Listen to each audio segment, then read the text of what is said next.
Assalamualaikum warahmatullahi wabarakatuh. Perkenalkan nama saya Wahyu Melati dengan NIM 2201101017. Di sini saya akan menjelaskan tentang dasar-dasar teknik kendali.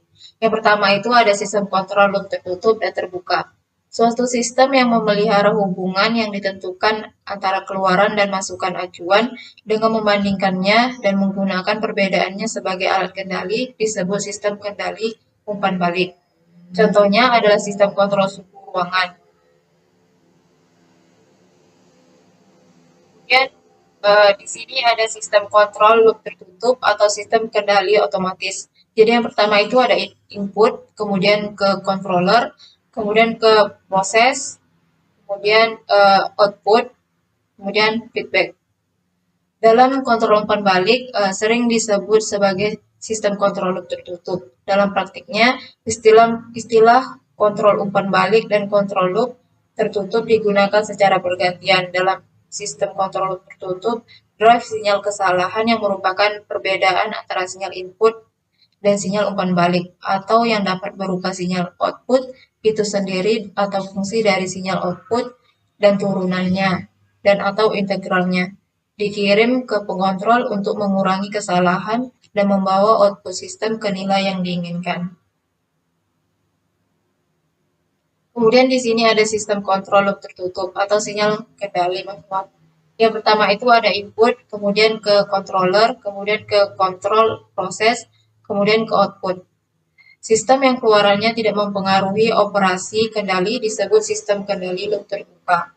Dengan kata lain, dalam sistem kontrol loop terbuka, output tidak diukur atau diumpamakan kembali untuk dibandingkan dengan input. Contohnya adalah mesin cuci.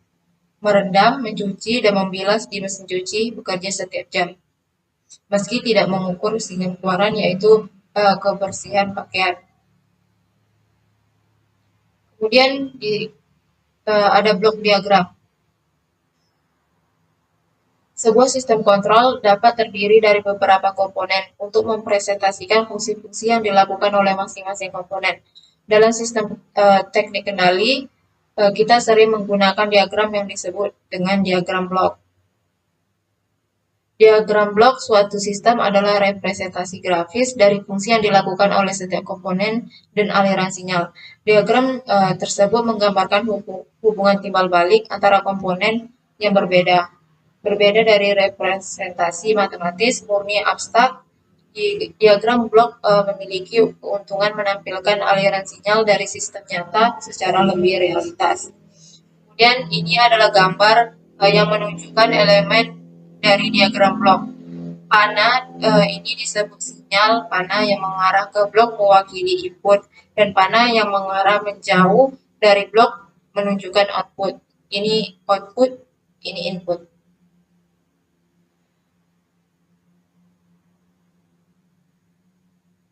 Kemudian keuntungan dari representasi diagram sistem adalah diagram blok keseluruhan untuk keseluruhan sistem dapat dengan mudah dibentuk hanya dengan menghubungkan blok-blok komponen sesuai dengan aliran sinyal. Dan kontribusi setiap komponen dapat dievaluasi pada kinerja sistem secara keseluruhan. Kemudian ini ada gambar lingkaran dengan tanda silang adalah simbol yang mewakili operasi penjumlahan atau summing point. Tanda plus atau minus di setiap panah menunjukkan apakah sinyal akan ditambah atau dikurangi. Hal ini penting bahwa jumlah yang ditambahkan atau dikurangi memiliki ukuran yang sama dan satuan yang sama. Titik cabang branch point adalah titik dari mana sinyal dari satu blok merambat secara simultan ke blok lain atau titik agregat. Secara dasar, diagram blok memiliki 3 jenis hubungan dasar, yaitu hubung seri, paralel, dan umpan balik atau feedback. Jadi yang pertama itu ada blok diagram hubung seri. Ini contohnya. Jadi R, S, G1S, G2S, CS. RS, G1S, G2S, CS. Blok diagram akan terhubung secara seri jika dua atau lebih blok terhubung secara langsung dalam satu garis. Satu blok di samping blok yang lainnya. Ketika dua blok atau lebih terhubung dalam seri, maka dapat disederhanakan menjadi satu blok yang merupakan perkalian dari setiap blok yang terhubung secara seri. Kemudian yang kedua itu ada blok diagram hubung paralel.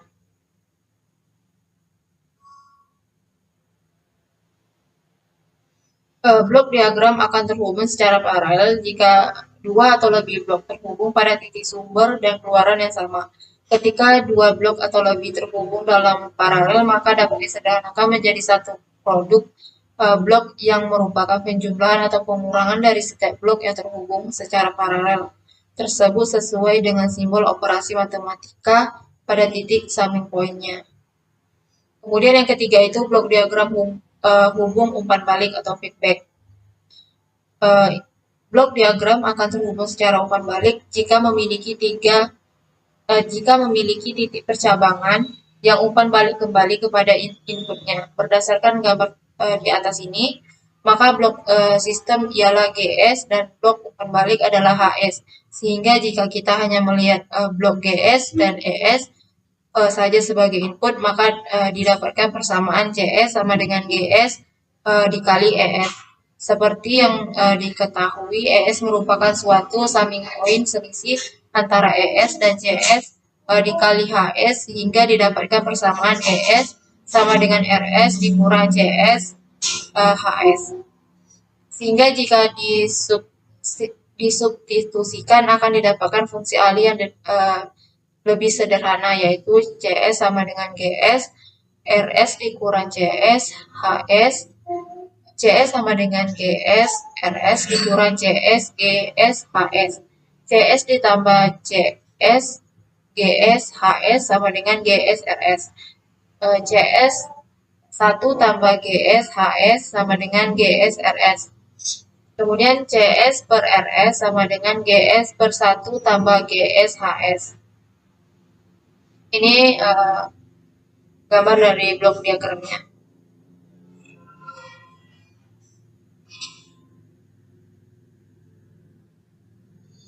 Dan ini ada contoh-contohnya.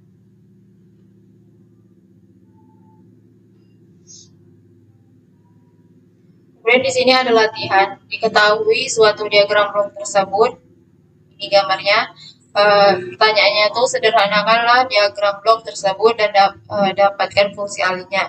Kemudian yang kedua, buatlah diagram blok tersebut pada Simulink MATLAB jika G1 sama dengan 5, G2 sama dengan 7, G3 sama dengan 0,5, H1 sama dengan 0,15, dan H2 sama dengan 1,25. Maka dapatkan nilai output fungsi alih C per R-nya.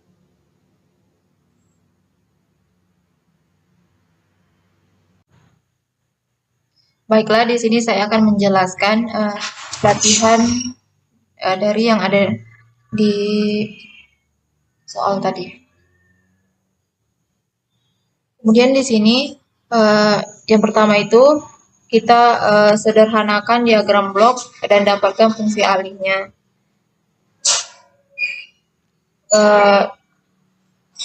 Diagram blok dapat disederhanakan dengan cara dengan mengelompokkan blok-blok yang terhubung seri. Jadi yang pertama itu kita mengelompokkan G1 dan G2, yaitu R, G1, G2, dan C. Kemudian kita gabungkan G1 dan G2 menjadi satu blok dengan fungsi alih G1, G2, yaitu R, G1, G2, C. Kemudian hitung fungsi alih G1, G2, yaitu G1, G2 sama dengan G1 dikali G2 sama dengan 5 dikali 7 sama dengan 35. Kemudian kita mengelompokkan blok H1 dan H2. R, G1, G2, H1, H2, C. Kemudian gabungkan H1 dan H2 menjadi satu blok dengan fungsi alih H1, H2. R, terus G1, G2, kemudian H1, H2, dan terakhir C. Setelah itu, hitung fungsi alih H1, H2. yaitu dengan H1, H2 sama dengan H1 dikali H2 sama dengan 0,5 dikali 1,2 sama dengan 0,1875. Kemudian gabungkan G1 dan G2 dan H1, H2 menjadi satu blok dengan fungsi alih G1, G2, H1, H2. Yaitu R, G1, G2, H1, H2, C. Kemudian kita menghitung fungsi alih G1, G2, H1, H2. Yaitu sama dengan G1, G2 dikali H1, H2 sama dengan 35 dikali 0,1875 sama dengan 6,625. Kemudian yang terakhir itu C, kita mentotalkan diagram blok di atas, yaitu CR sama dengan R dikali G1, G2, H1, H2 sama dengan R dikali 6,625. Langsung saja kita run.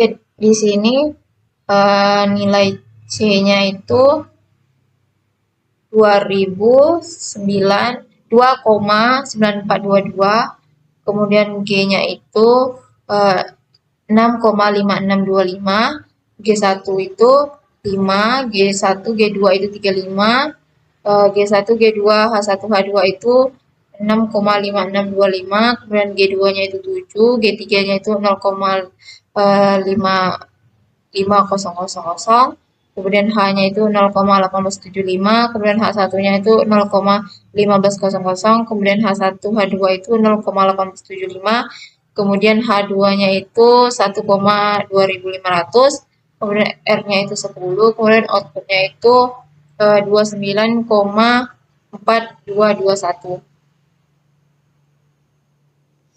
Jadi itu di sini kita yang pertama itu mendefinisikan parameternya. Jadi G1 itu nilainya kita masukin 5, G2-nya itu 7, G3-nya itu 0,5, H1-nya itu 0,15, H2-nya itu 1,25. Kemudian kita hitung fungsi alih G1 dan G2-nya. Kita tulis G1, G2 sama dengan G1 dikali G2. Kemudian kita menghitung fungsi alih H1, H2-nya, yaitu H1 dikali H2. Kemudian di sini kita menghitung fungsi alih G1, G2, H1, H2. Kemudian di sini kita tulis G1, G2 dikali H1, H2. Kemudian kita hitung fungsi alih total tanpa umpan balik, yaitu G sama dengan G1, G2, H1, H2. Kemudian kita hitung fungsi alih H, yaitu H sama dengan H1, H2. Kemudian hitung fungsi alih total dengan umpan balik C sama dengan G atau buka kurung 1 tambah C dikali H, 1 dikali G, 1 ditambah G dikali H. Kemudian masukkan nilai input R yaitu 10, kemudian hitung output sama dengan C dikali R, kemudian dan yang terakhir itu kita tampilkan hasil dengan fungsi this dalam kurung nilai output this output. Ini hasilnya. Selanjutnya di sini ada mendapatkan fungsi alih seri, paralel, dan feedback dengan MATLAB. Dalam analisis sistem kendali sering kita perlu menghitung fungsi alih seri, fungsi alih sambungan paralel, dan fungsi alih sambungan umpan balik loop tertutup. MATLAB menyediakan perintah sederhana untuk mendapatkan fungsi alih yang seri, paralel, dan umpan balik loop tertutup. Contohnya itu ada dua blok komponen yaitu G1S 61 dan 1 sama dengan 10 per S pangkat 2 tambah 2S tambah 10 dan G2S sama dengan 62 per Den 2 sama dengan 5 per S tambah 5 dengan MATLAB dan dapat dihitung persamaan hubung seri, paralel, feedback dari dua blok tersebut dengan program sederhana dan mudah. Dengan yaitu yang pertama kita fungsi alih hubung seri. Kita tulis di sini RS, G1S, G2S, CS. Kemudian programnya itu kita menggunakan perintah 6, den sama dengan series 61 dan 1, 62 dan 2. Kemudian print SYS 6, den. Kemudian kita masuk ke fungsi alih hubung paralel.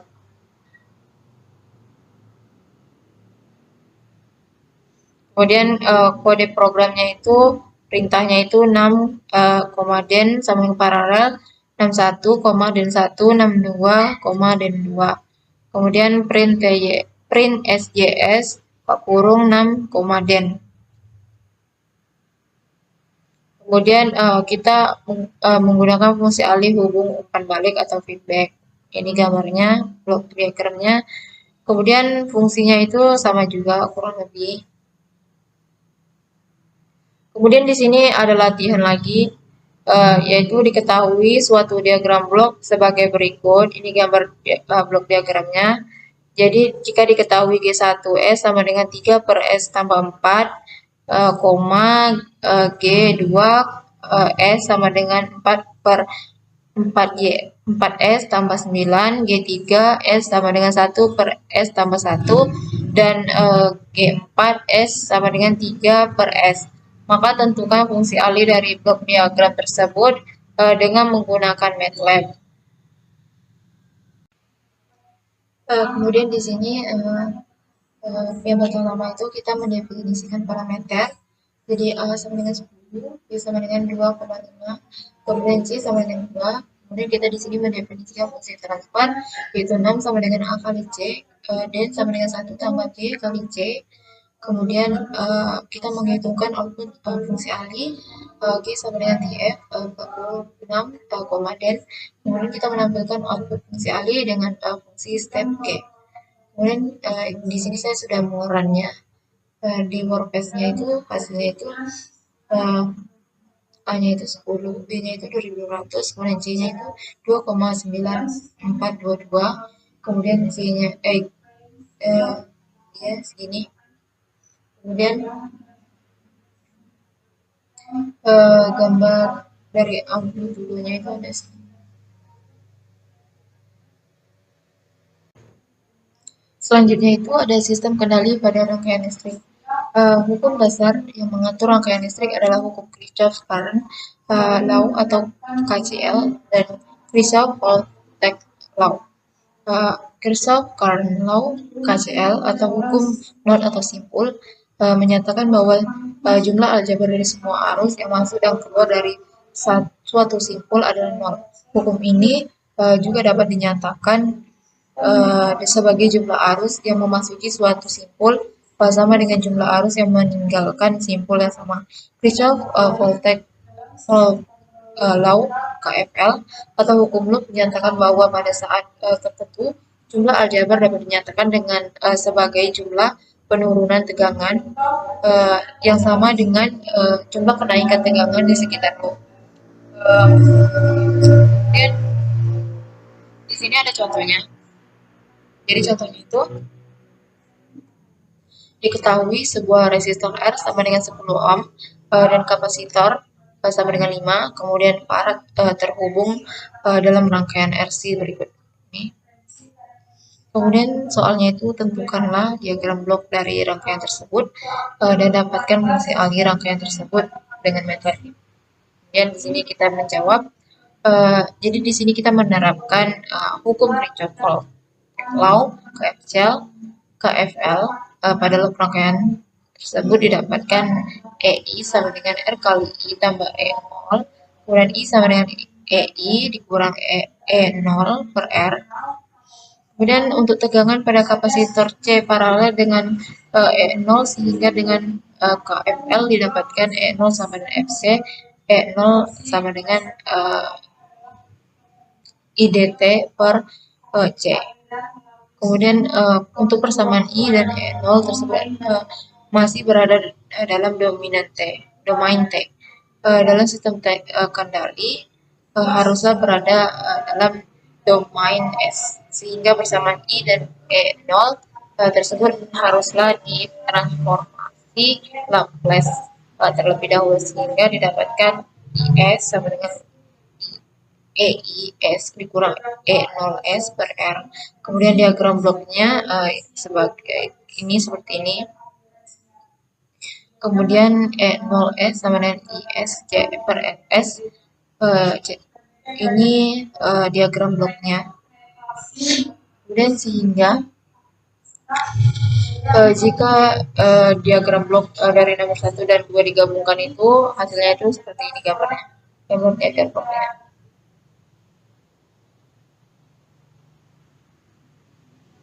Kemudian fungsi alih pada rangkaian merupakan rasio perbandingan output E0S terhadap input EIS, sehingga berdasarkan gambar tersebut didapatkan fungsi alih rangkaian RC ini ialah, jadi itu ini E0S per EI0 sama dengan 1 per RCS tambah 1, kemudian 1 buka kurung 10, 5S tambah 1 sama dengan 1 per 50S tambah 1. Atau dengan menggunakan program MATLAB didapatkan fungsi alih rangkaian RC ini sebagai seperti ini.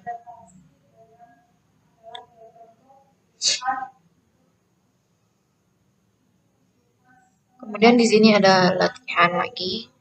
Soalnya itu diketahui R1 sama dengan 2 ohm, R2 sama dengan 3 ohm, C1 sama dengan 5 farad, kemudian C2 sama dengan 7 farad, kemudian terhubung pada rangkaian RLC berikut. Dapatkan fungsi alih RLC tersebut dengan menggunakan hitungan manual dan MATLAB. Di sini pertama-tama itu kita mendefinisikan nilai resistor dan kapasitor. Jadi R1 itu sama dengan 2, R2 itu sama dengan 3, C1 itu sama dengan 5, kemudian C2 itu sama 7. Kemudian kita mendefinisikan variabel S, yaitu S sama dengan TF, dalam kurung koma atas 1S. Kemudian kita menghitung fungsi alih, yaitu dengan G sama dengan R2 dibagi R1 tambah 1 bagi S dikali C1 ditambah R2 ditambah 1 dibagi S dikali C2 kurung. Kemudian kita menampilkan fungsi alih di G. Langsung saja kita run.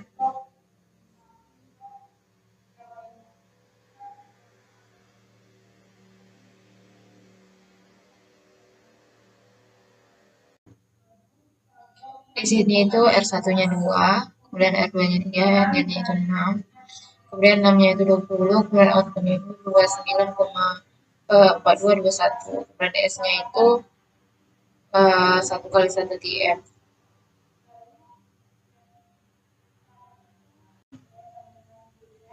Baiklah, sekian penjelasan dari saya.